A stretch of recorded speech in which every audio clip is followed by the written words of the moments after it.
What's up, everybody? Austin from Jump Street Podcast here in Staten Island, New York. We're here for another Inside Out for the Patreon supporters. Thank you all so much, by the way, for supporting our Patreon page. We have some exclusive content for you all. Today, I'm going to teach you how to do a true topsoul. So I'm going to teach you how to do it from my perspective, and hopefully we'll get you doing it too.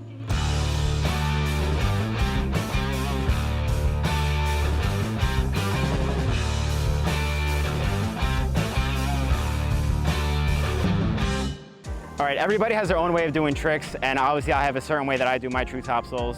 I'm going to tell you the way that I learned how to do it, and hopefully it helps you to get started doing it the way that you like it, and then you could perfect it along the way and add your own style and all that stuff.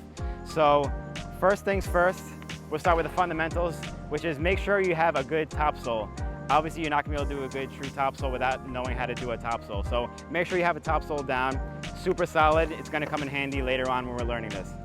So I'm going to teach you all how to do it on a ledge. Right now I'm skating a medium-sized ledge, I would say about knee height. In my personal opinion, it's easier to learn on higher ledges than a lower ledge. The reason for that being a lower ledge, since you're turning and twisting your body into a topside, it's harder for you to get low and lock your topside foot on a low ledge. So I'm going to show you on a knee-high ledge right now, and I would suggest something about this height, or if not higher, and you'll see what I mean later on.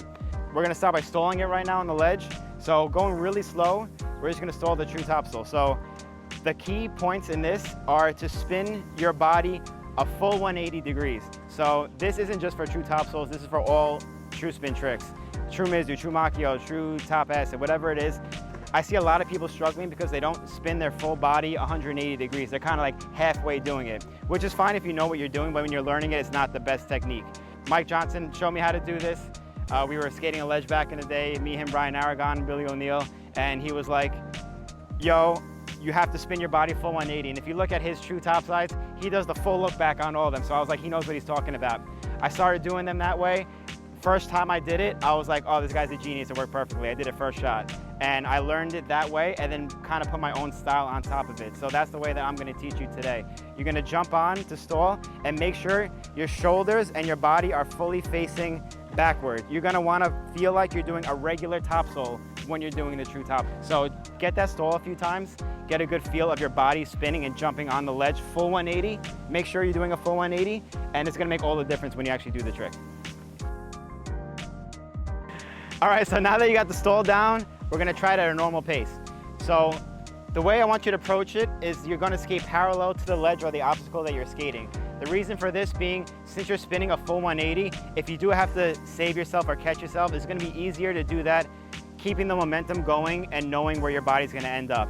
If you skate against the ledge or the rail, come at too much of an angle, you fall, you mess up, you're going over the other side, you're gonna fall on the inside. It's not as easy to save yourself that way. So if you keep yourself parallel with the ledge and keep going in the direction that you're skating, it's gonna be easier to catch yourself when you fall.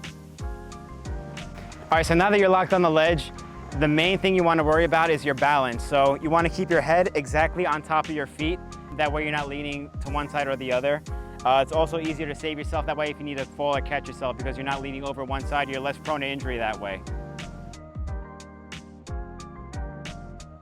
So aside from having your center of balance under control, you also want to make sure that your knees and your legs are bent.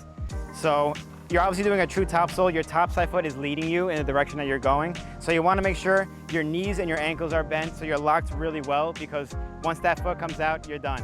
So you want to make sure you're nice and low. It'll be easier to lock that topside foot that way than if you're standing up straight like this. You want to be nice and low, crouch down, make sure that topside foot is locked, and you'll be sliding. So when you're coming out of the trick, the easiest way to do it is to not spin out 180 or anything. You're just going to come out fakie the same way you went into it. So if you're alley-oop on the trick, just keep your body facing the same direction. You don't have to worry about turning your head over one shoulder or the other. Just pop off, come out fakie, and roll away clean.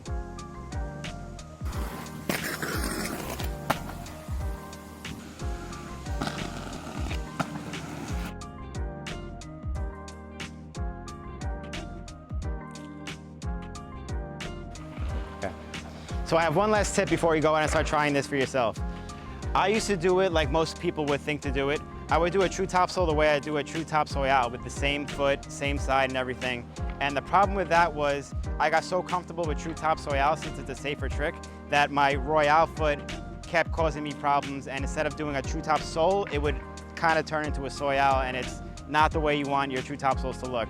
So Dennis Lopez actually mentioned this on the Jump Street podcast, and we discussed it then. He had the same problem, and what I suggested to him, which was what I did myself, was I started learning it switch.